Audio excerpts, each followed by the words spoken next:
First go to File and select New. Choose a custom document size and press the Create button.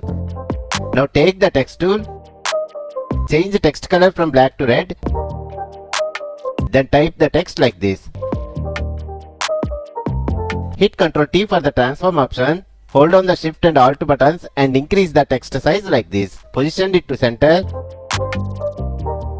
Click Enter. Now right click on this text layer and choose Convert to Shape.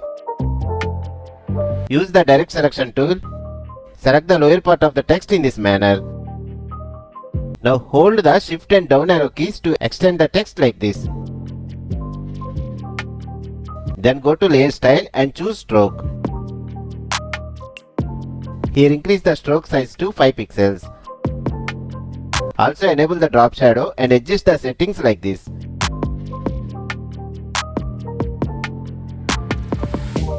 Let's see the final result.